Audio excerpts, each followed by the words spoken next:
if a platform designs something addictive and kids get hurt, is it the platform's fault or is it just user choice? What we're talking about today is social media liability.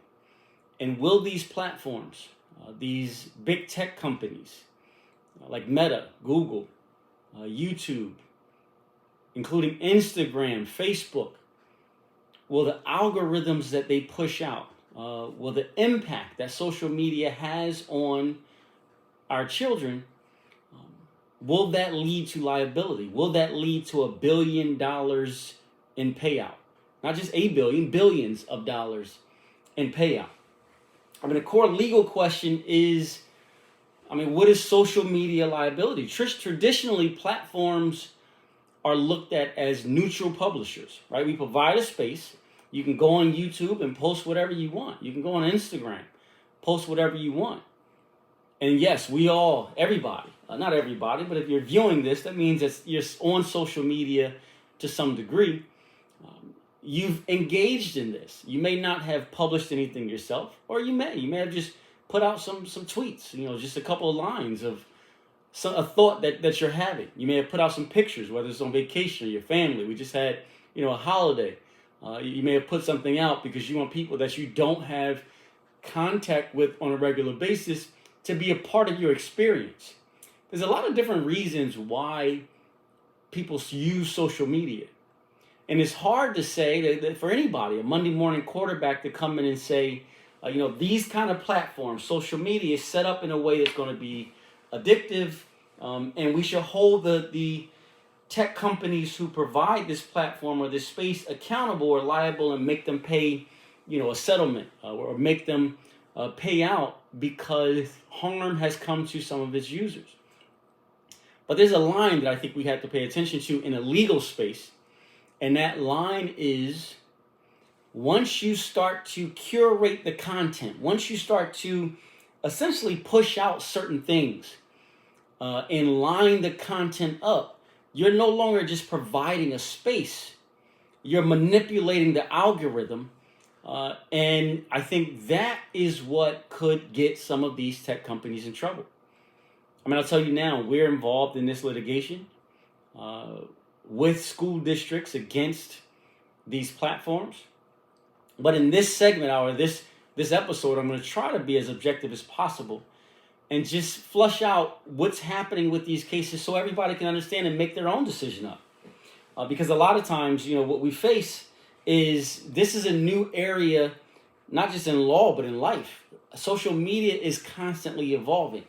I don't think anybody, or maybe the founders, believe that they could have this type of impact on society. But I honestly don't think they knew it would be to this extent. Social media controls everything we do. We learn from it now. We get our news from it. We get our sports highlights. We find out what's going on in the news. We look at our trends for how you dress, what you eat, the skincare products. No matter what you can think of, there's an influencer who's trying to tell you that this is the new thing, this is what you should be paying attention to, this is what you should be buying, this is what you should be watching, this is the thought process you should have. And I think that's where the danger happens. And it goes from these platforms just creating a space to opening up their responsibility, because now they are steering people into a direction, into a train of thought. And it's one thing to say, listen, I'm a grown man, right? I decide what I want to watch. And even if a video pops up after a video that I already watched, I can decide to turn it off. I can decide to put on a different video or get off the platform altogether. So I think there's a difference when you talk about adults or grown-ups in these spaces being responsible for what they consume. That doesn't mean that it's impossible for people to fall into that trap of social media where you go down this rabbit hole. We all know you can look one thing up and then the next thing you know, your timeline is filled with that one thing. So, it makes it difficult for you to turn away from it. If you were thinking about buying something, it's set up so these marketers, if you typed in some kind of search for a product, they now attach to that search, flood your algorithm with that product so that even if you were on the fence, you see it over and over and over again, and eventually you give in and you buy it. I mean, that's just the foundation of it. And we have to remember that these social media platforms are private companies. So sales, generating income is going to be what drives these companies. And I don't think that's wrong. I mean, we live in a capitalistic society.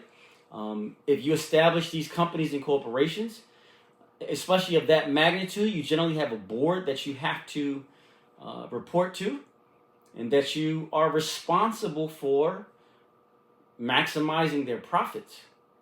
Anybody who has a company, you can't exist if you don't make money, right? If you're a private company, if you're a not-for-profit or something, you can get grants. There's things that you can do if you want to provide a service at no cost.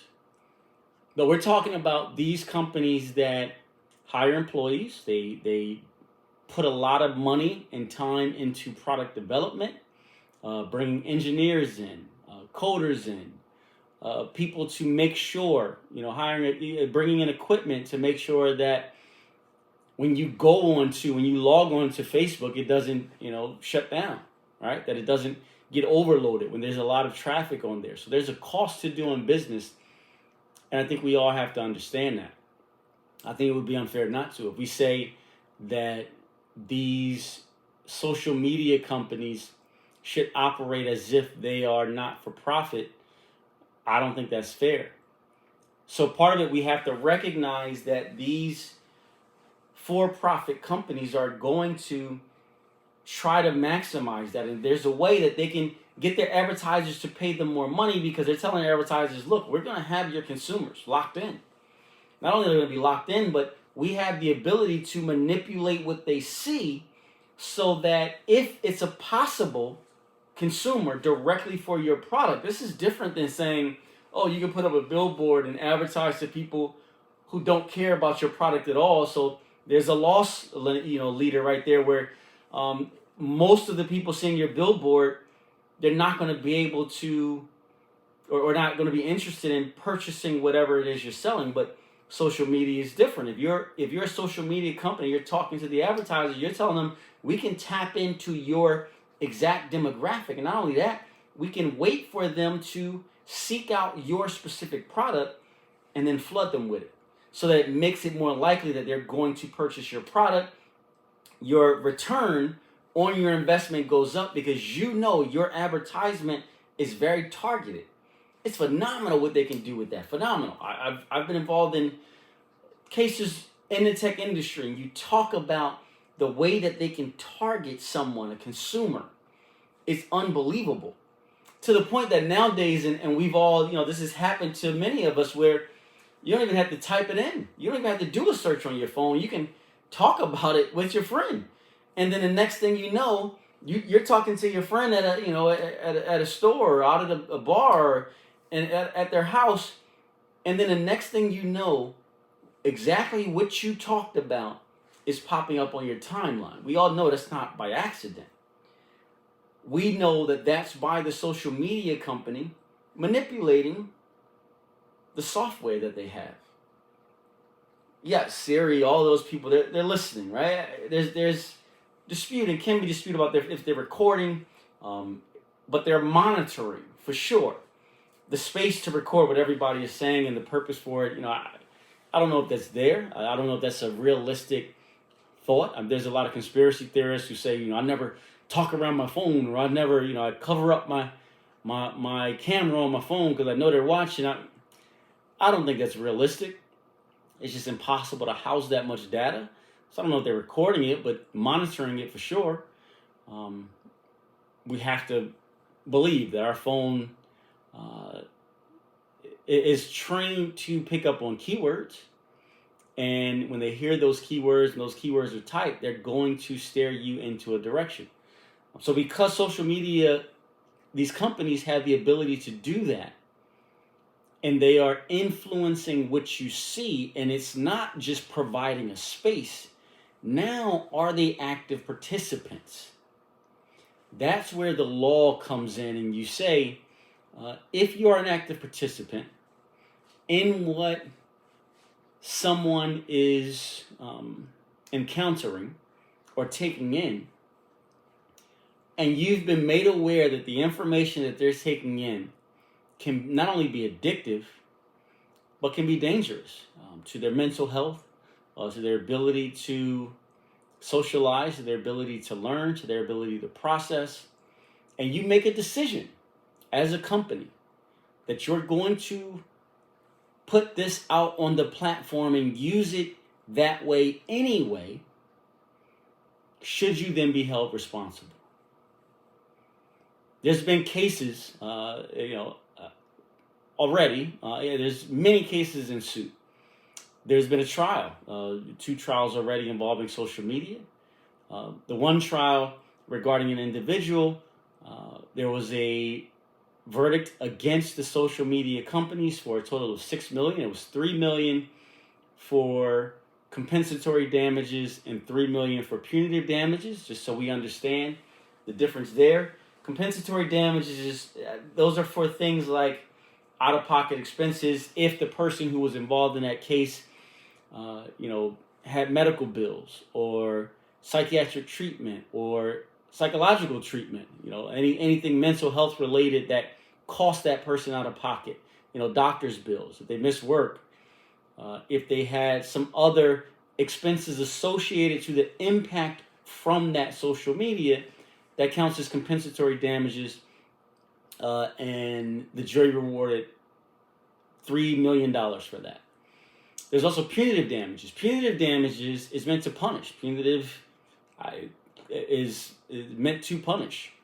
It's meant to say, not only did you cost someone this out of pocket, we giving them damages for that, but we're also going to look at if you are aware and were reckless in your behavior or intentional in your behavior, and you should have known or you did know that this could have caused damage, you should be punished for it.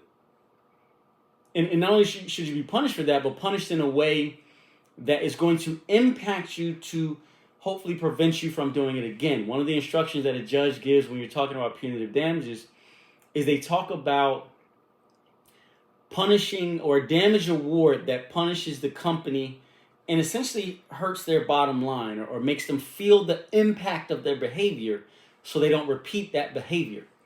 That generally translates to the jury seeing the amount the company generates and then putting out a number for punitive damages that will hurt that number.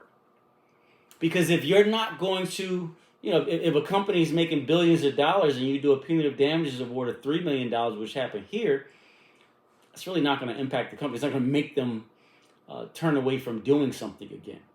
Now, the difference here, the caveat here is that's just one plaintiff you would imagine that was an individual. Clearly, there are millions and millions of people who use social media. I don't know if there's millions that can say they were impacted, but maybe millions that will. And maybe the jury in their mind thought, if we give $3 million to one person, that can be multiplied if a significant amount of other people bring these cases, that can be multiplied, in theory, for each person.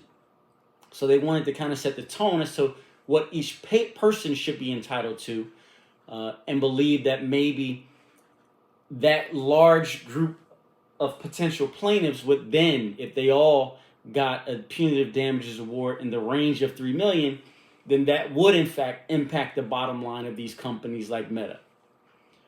But generally, when you talk about punitive damages, you're talking about a huge number. We heard a different number in one of the cases. It was like $300 and something million. I think that was more the jury thinking that this individual case, I want to punish Meta or punish Google with this individual case. I think it was a little different in that case in California. But we do have to recognize that legally, if a jury hears that these companies, including Meta, had information, had internal emails, had meetings about the impact that social media was having on children, and recognize that if they continue to allow these young minds to access their site, that their mental health would be damaged, and they did it anyway, should they be held responsible? That's the ultimate question. Do you hold these companies responsible for that, or do you not give them a pass, but say it's not on them, that it's on the parents? Some people take that argument and say it's on the parents to make sure that their child doesn't have access to social media if they believe their child isn't ready for it. It's an individual thing. And it's difficult to set an age where social media would be acceptable.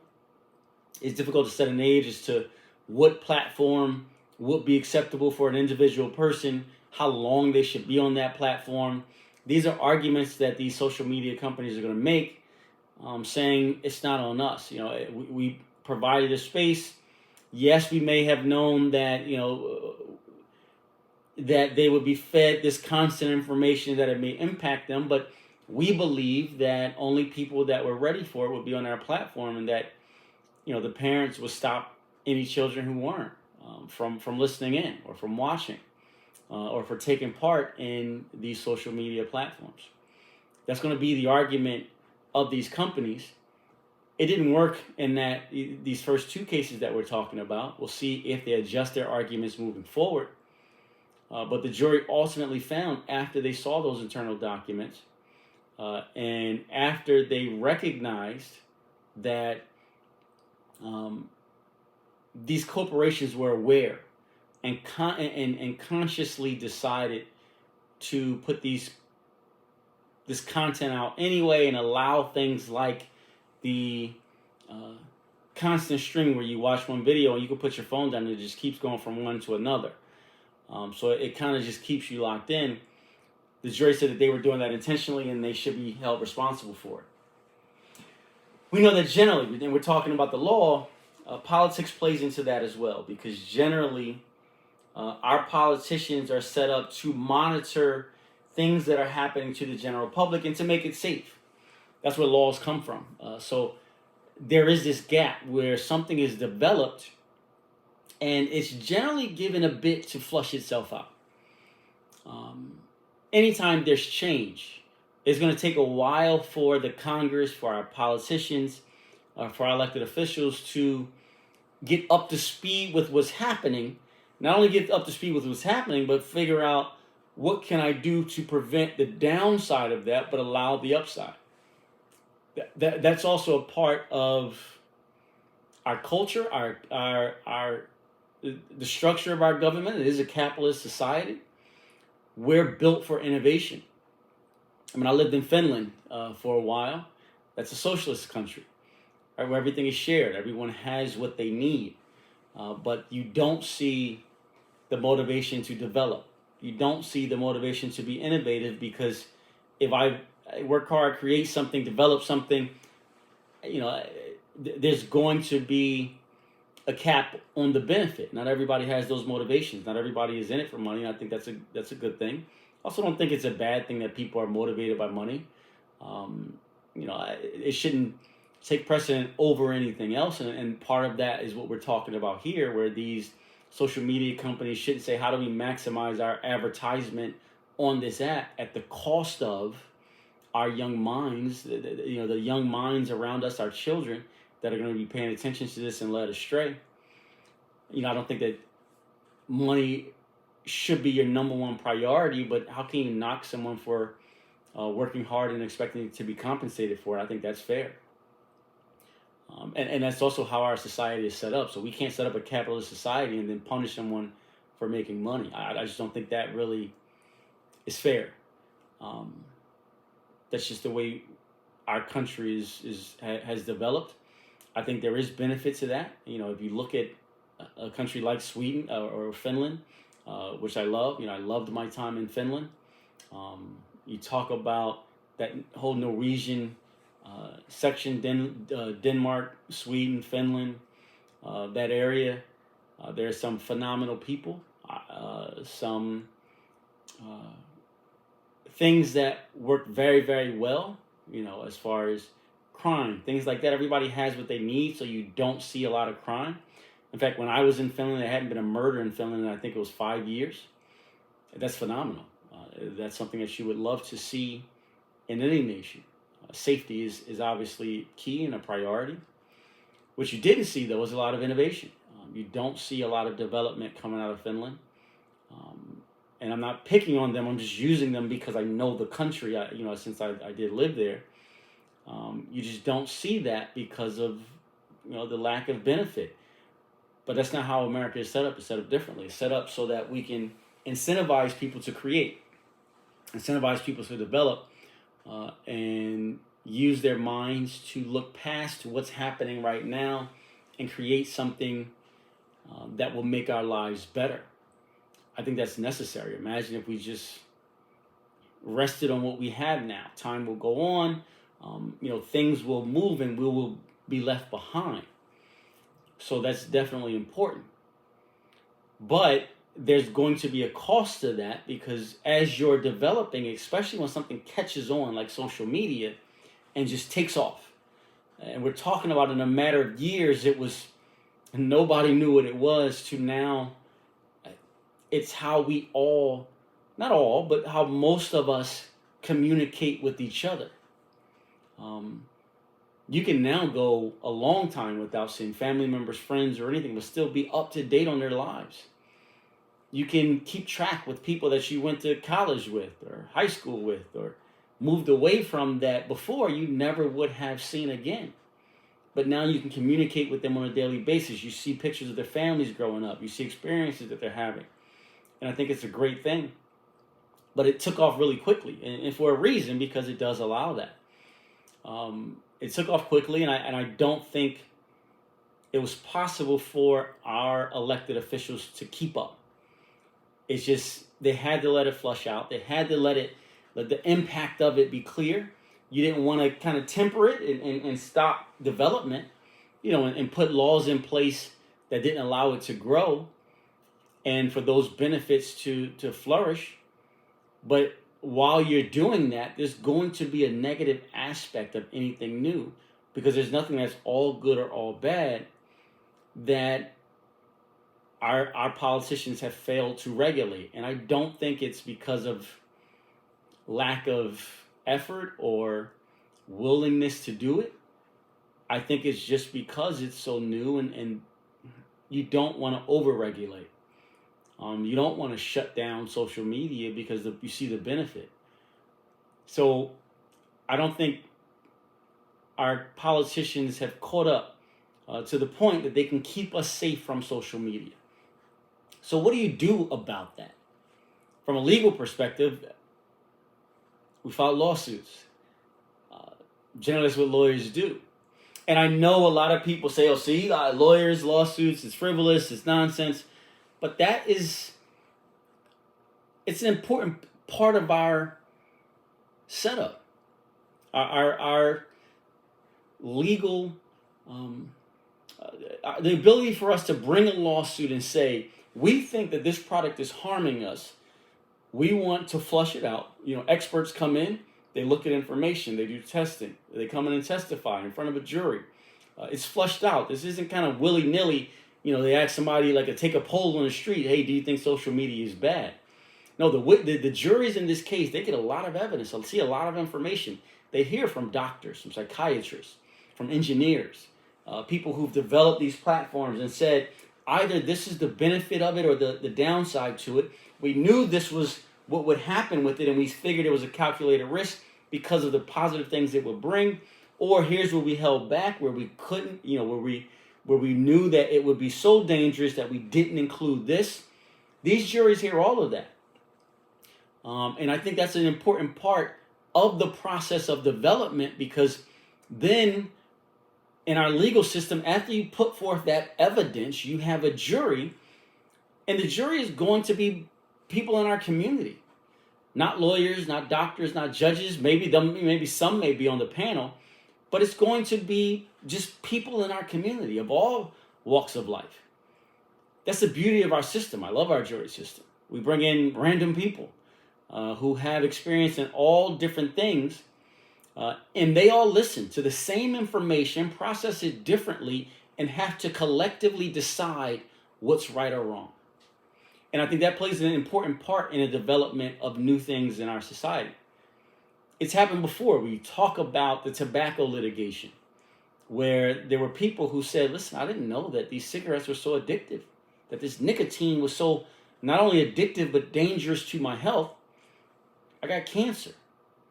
I got something that, is going to kill me, or that one of my loved ones started smoking cigarettes because of the commercials.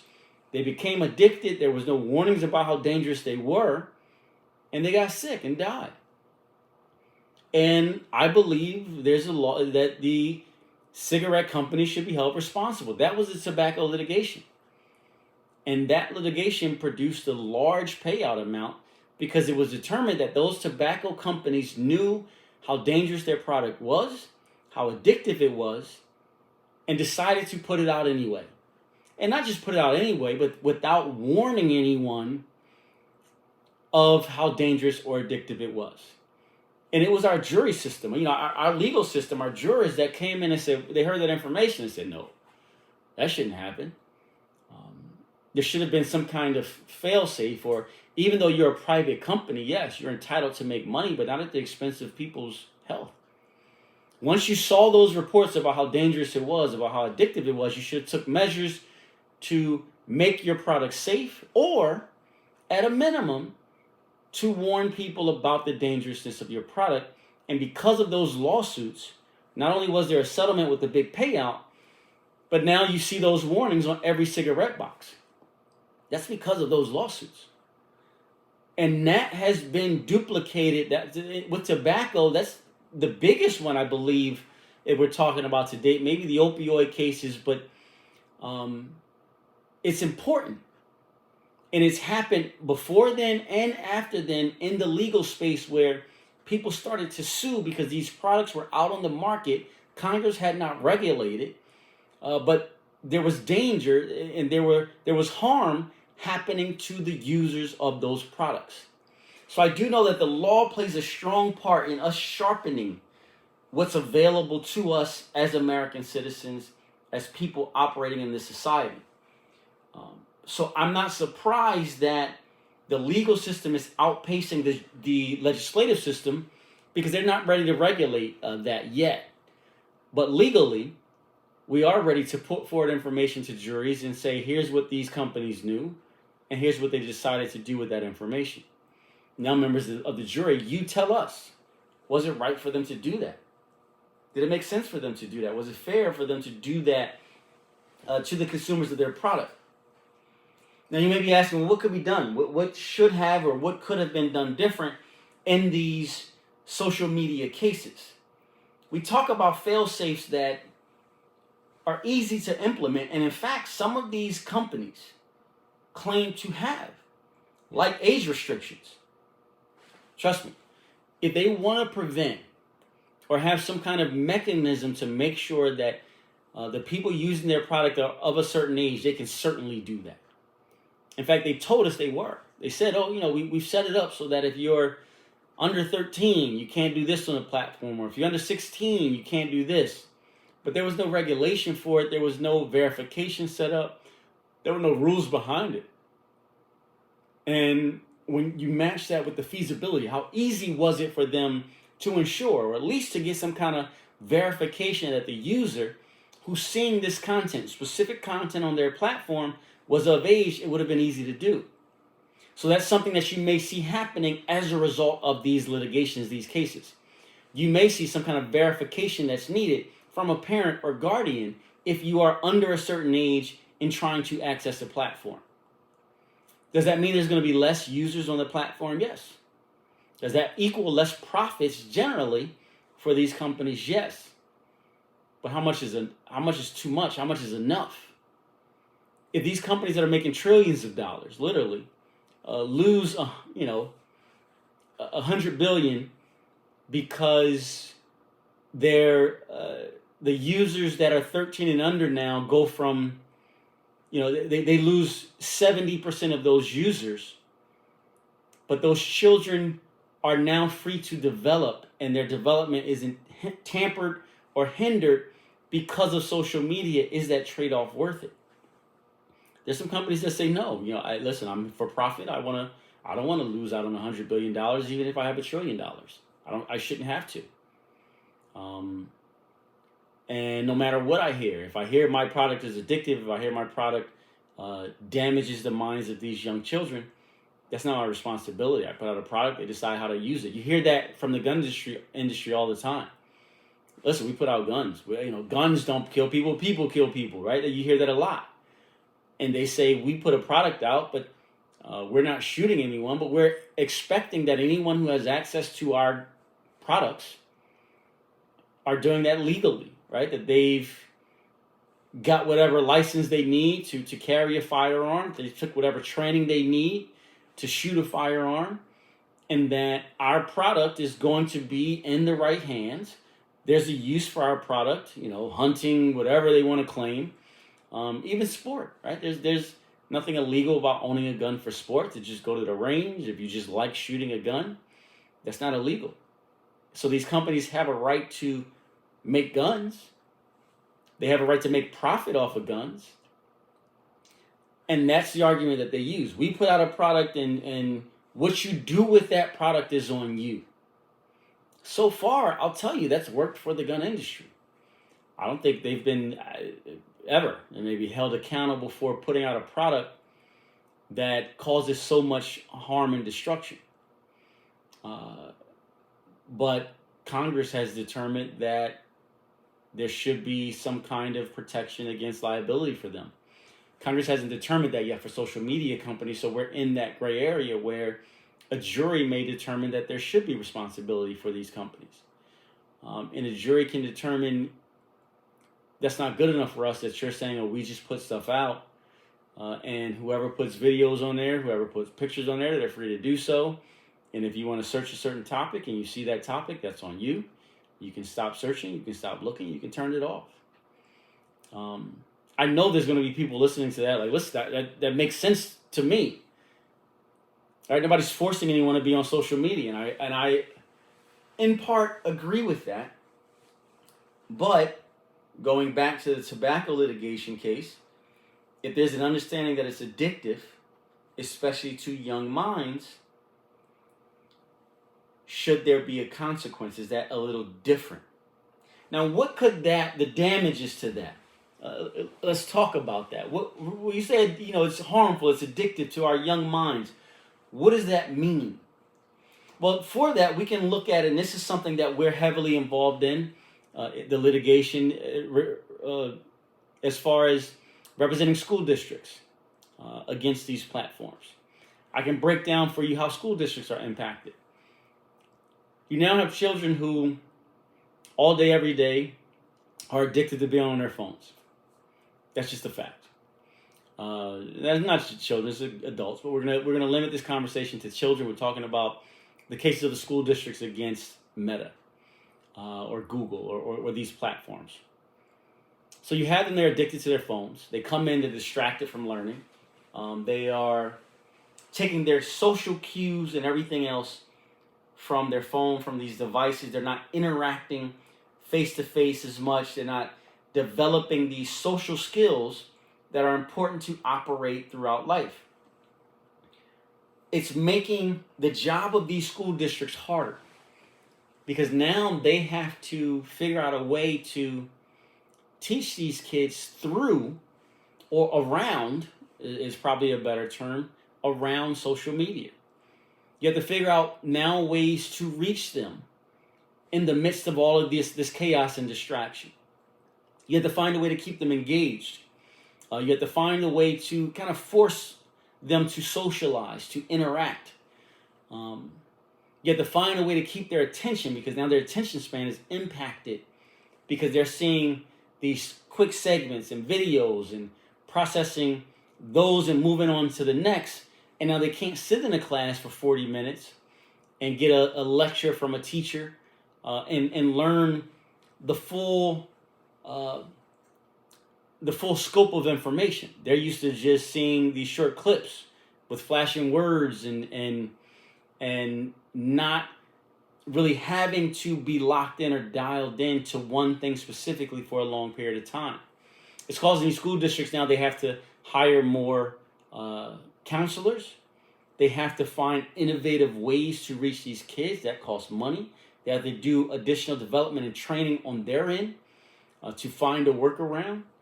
They have to do things like pay for those bags. We all saw the cell phone bags where you go into a concert or a comedy show, and now you go into schools. They have these bags where you put your phone in and it locks. And then when you leave out of school, they unlock it.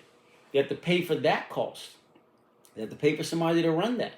So these are extra expenses that these school districts have encountered because their job of developing children, our children, has been made more difficult. And that's not a small thing. I mean, these school districts already, a lot of them are not, there's limited resources. So when you say, all right, we've developed this thing now that you have to combat, and it's not going to be easy to do because of the addictive nature to this and the way it's retraining people's minds or kind of preventing someone from developing outside of that. It's not going to be easy to do. It's going to be costly. You're going to have to use more resources, and that's on you. Is that right? Or is a jury going to look at that and say, listen, these social media companies, they knew of the impact, and they knew it would cost something to counter that, so they should be held responsible for paying some of that. They should be paying these school districts whose job is now harder and they have to spend extra resources. These companies that are making trillions of dollars off of this platform should be paying these school districts to make up for those resources that they now have to put out. I mean, that's the nature of a lot of these cases. You identify the problem, social media, and the impact it has on the development of your brain. You see who's responsible for that, and you say these social media companies knew that this would happen because they have internal documents saying it's so addictive and it's going to cause this harm or cause this damage. They put it out anyway. What's the impact of that? That's the next step. You look at the impact on the child's mind individually and on the people who have to encounter that child or deal with that child or teach that child or house that child. And now the complications that come along with that and what it takes to delve into that and fix that problem. And you say, who should be responsible for fixing that problem? We could say it's the parents or the school districts themselves or the teachers. Our teachers should be innovative. Social media is going to be the wave. We shouldn't be running from it. We should be diving in and, changing the lesson plans to include it. Maybe you're thinking that that's going to be the future. So why are we trying to reprogram anyway? Let's just let our kids go with it, but figure out how to operate in that space. There's some people who think that. And that's the beauty of the jury system. Just because these cases were brought against these social media companies doesn't mean that they're right. They have a chance to defend themselves, and the jury can say, no, we think it's going to be on the parents or the school districts themselves. We think it's fair game. It's a for-profit company, and that if a parent wants to regulate, they have the right to do that. There's an opportunity for that to be the case. Will it be? I don't know. And then what would the cost of that be?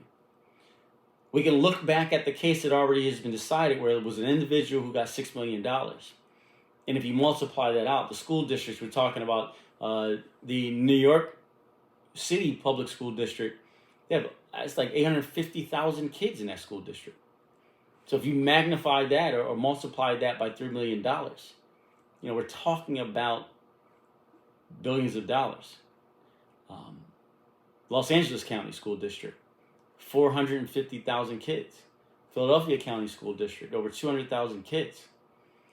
We're talking about these metropolitan areas where people are concentrated and trends, they go even faster because everybody's on top of each other. It may impact those places more.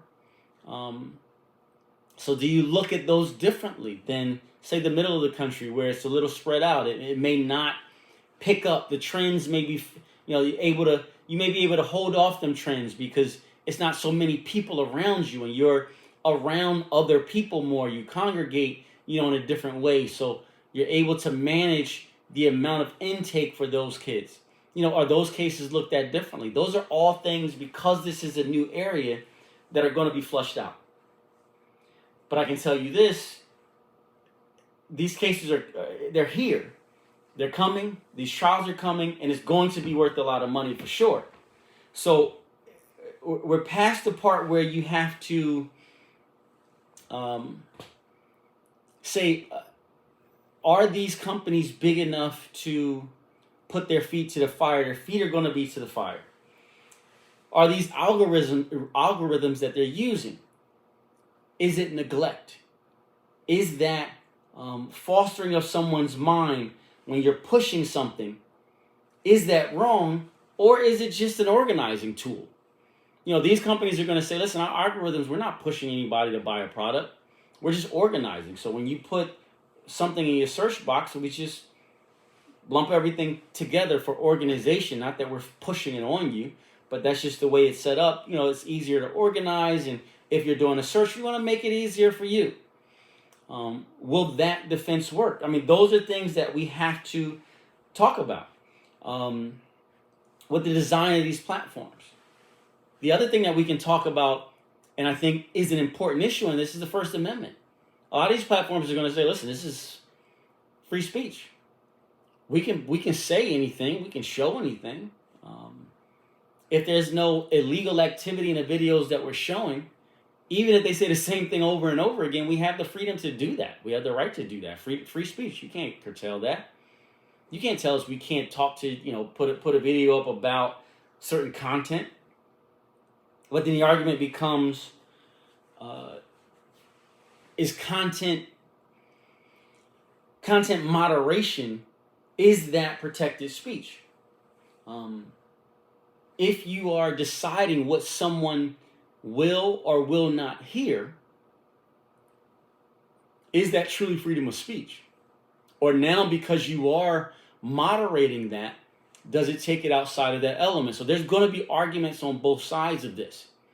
And I don't think it's going to be easy arguments. That's why, it's going to be a lot of cases put forward to get a sense of how the public feels about this. Should I be able to listen to whatever I want, even if I'm a child, and I want to hear somebody's thoughts on this topic? Should I be screened from doing that, or should I have the freedom to listen to that? Because it may not be anything illegal, but it's shaping my mind. So is there an issue, a First Amendment issue with content, or because of the way that they are moderating it, does it now become something outside of protected speech? That's something that we're going to have to flush out, and I don't know if we know that. The question really isn't, is social media harmful? We know that it can be. That's just the truth. We know that it's driven people to commit suicide. It's caused body issues and